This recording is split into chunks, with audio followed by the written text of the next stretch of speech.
Mercury के temperature का mood swing होने का सबसे बड़ा रीज़न है मर्क्यूरी के एक दिन और एक साल में एक बहुत अजीब रिलेशनशिप है। ये पूरे सोलर सिस्टम का सबसे यूनिक फिनोमिना है।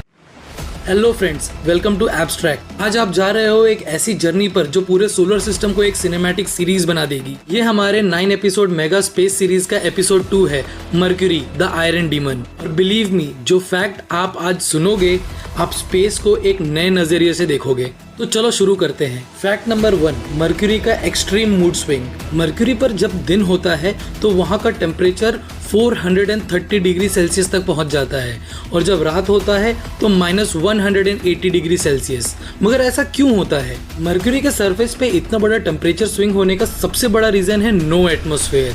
मर्क्यूरी के पास एक प्रॉपर गैशियस एनवेलप जैसे अर्थ का एटमॉस्फेयर नहीं है। और ऐसा इसलिए है बिकॉज मर्क्यूरी का जो मास है वो बहुत छोटा है, अर्थ का 5.5% जितना। और तो और मर्क्यूरी का जो ग्रेविटेशनल पुल है वो भी बहुत वीक है, तो इसके वजह से वो अपने एटमॉस्फेयर को इंटैक्ट नहीं रख पाती। प्लस मर्क्यूरी सन के बहुत करीब है, जिसके वजह से सन का रेडिएशन और उसके सोलर विंड मर्क्यूरी के एटमॉस्फेयर को कंटिन्यूअसली स्ट्रिप करते रहती है, जिसके वजह से डे टाइम में मर्क्यूरी के सरफेस पे डायरेक्ट सन की एनर्जी पड़ती है और उसके वजह से उसका टेम्परेचर 430 डिग्री सेल्सियस तक पहुंच जाता है। और मर्क्यूरी पे कोई एटमॉस्फेयर नहीं है जो कि एक ब्लैंकेट का काम करता है, जिसकी वजह से रात को हीट बहुत जल्दी मर्क्यूरी से एस्केप कर जाती है एंड उसका रिजल्ट ये होता है कि मर्क्यूरी का टेम्परेचर रात के टाइम पे -180 डिग्री सेल्सियस तक पहुंच जाता है। एक इंटरेस्टिंग बात बताऊं, मर्क्यूरी के नॉर्थ और साउथ पोल पर कुछ रीजन्स ऐसे हैं जहां कभी सनलाइट का एक्सपोजर ही नहीं होता। वहां टेम्परेचर अप्रोक्सीमेटली -170 डिग्री सेल्सियस के आसपास रहता है। इस वजह से मर्क्यूरी पे वाटर आइस डिपॉजिट स्टेबल है।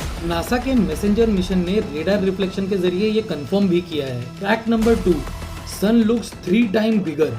मर्क्यूरी का एवरेज डिस्टेंस फ्रॉम सन सिर्फ 57.9 मिलियन किलोमीटर है, अर्थ के 149.6 मिलियन किलोमीटर के मुकाबले। मतलब मर्क्यूरी के आसमान में सन 3 गुना ज्यादा बड़ा दिखता है और सन का जो ब्राइटनेस है वो 7 गुना ज्यादा होता है। आखिर जो ब्राइटनेस है, जिसे हम ल्यूमिनोसिटी भी कहते हैं, ये इतनी डेंजरस क्यों है? इनवर्स स्क्वायर लॉ के हिसाब से लाइट की इंटेंसिटी डिस्टेंस के स्क्वायर के साथ डिक्रीज हो जाती है। मतलब ये कि अगर डिस्टेंस 3 गुना कम हो तो लाइट की इंटेंसिटी 9 गुना बढ़ जाएगी। इस वजह से मर्क्यूरी के सरफेस पे एक हीट सिमर विजिबल होता है। पत्थर के ऊपर से उठता हुआ धुआं और हीट के डिस्टॉर्शन से एक ऑप्टिकल मिराज क्रिएट होता है। एक इंटरेस्टिंग बात बताऊं, कोई एटमॉस्फेयर नहीं होने की वजह से मर्क्यूरी पर लाइट स्कैटर नहीं होती। इसकी वजह से मर्क्यूरी पे जो शैडो होता है वो पिच ब्लैक दिखता है, जैसे मानो कि किसी ने ब्लैक होल का एक सर्कल बना दिया हो। Fact number 3, the sunrise that rewinds. Mercury के दिन यानी कि रोटेशन और साल यानी कि रेवोल्यूशन के रेशियो में एक बहुत अजीब रिलेशनशिप है। मर्क्यूरी अपने रोटेशन यानी कि अपने एक्सिस पे घूमने के लिए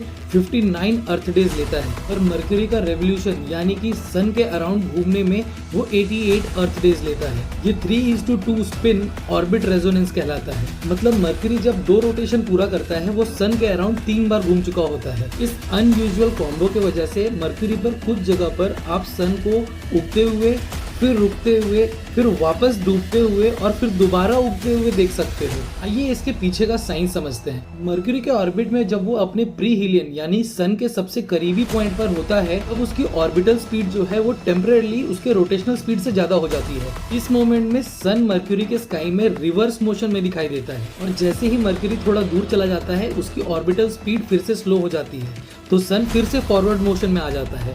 ये पूरे सोलर सिस्टम का सबसे यूनिक फिनोमिनन है। Fact number 4, mercury is basically a giant iron ball.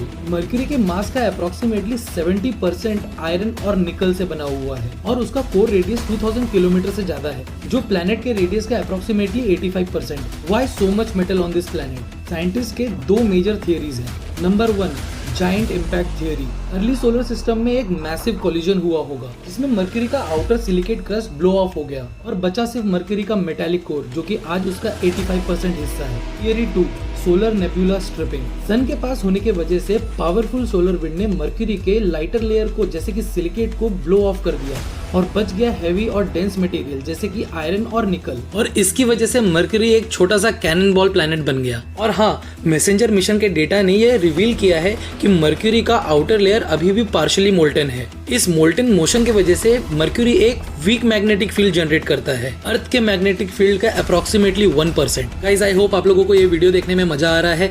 If you are liking the video please उस लाइक बटन पे मीटियोर शावर कर दो और शेयर कर दो अपने दोस्तों के साथ, क्योंकि ये मजा मैं पूरे देश को देना चाहता हूँ। And let's continue. Fact number 5, magnetic tornado. Mercury के पास एक ग्लोबल मैग्नेटिक फील्ड है और वो बहुत ही वीक और डिस्टॉर्टेड है। और वो डिस्टॉर्टेड क्यों है? मर्क्यूरी का मोल्टन कोर स्लोली रोटेट करता है, जिसके वजह से वीक ही सही पर एक मैग्नेटिक फील्ड जनरेट होती है, लाइक अ डायनामो इफेक्ट। पर प्लैनेट छोटा होने के कारण ये मैग्नेटिक फील्ड स्ट्रॉन्ग नहीं बन पाती। जब सोलर विंड यानी कि high energy charge particle from sun Mercury के मैग्नेटिक फील्ड से टकराती है, तब मैग्नेटिक रिकनेक्शन होता है। इससे टेम्परेरी फनल्स बनते हैं, जिसे मैग्नेटिक टॉर्नेडो या फ्लक्स ट्रांसफर इवेंट्स कहते हैं। ये टॉर्नेडोज मर्क्यूरी के सरफेस तक एनर्जी डंप करते हैं और कभी कभी मर्क्यूरी के थिन एक्सोस्फीयर से मटेरियल स्पेस में थ्रो कर देते हैं। मर्क्यूरी के सरफेस पे आयोनाइज्ड पार्टिकल इतने हाई हैं कि कोई भी सैटेलाइट वहां पर ज्यादा देर तक सरवाइव नहीं कर सकता बिना हैवी शील्डिंग के। So guys it is time for a bonus fact. Mercury का जो ऑर्बिट है वो एक सर्कल नहीं है,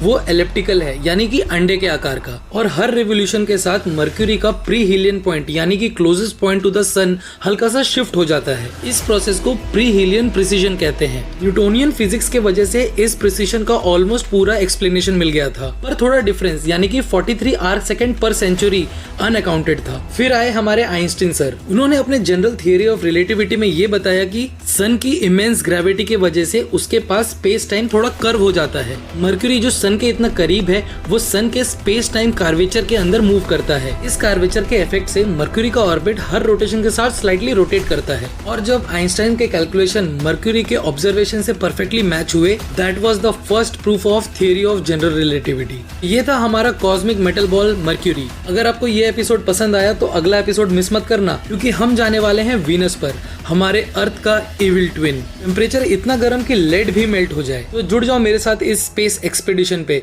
सब्सक्राइब कर लो मुझे ताकि आपको अपडेट मिलता रहे, शेयर कर दो अपने दोस्तों के साथ और लाइक बटन दबा दो ताकि मैं मोटिवेट होता रहूं। और कमेंट में मुझे बताओ कि मर्क्यूरी के बारे में कौन सा फैक्ट आपको सबसे अमेजिंग लगा। Till then see you.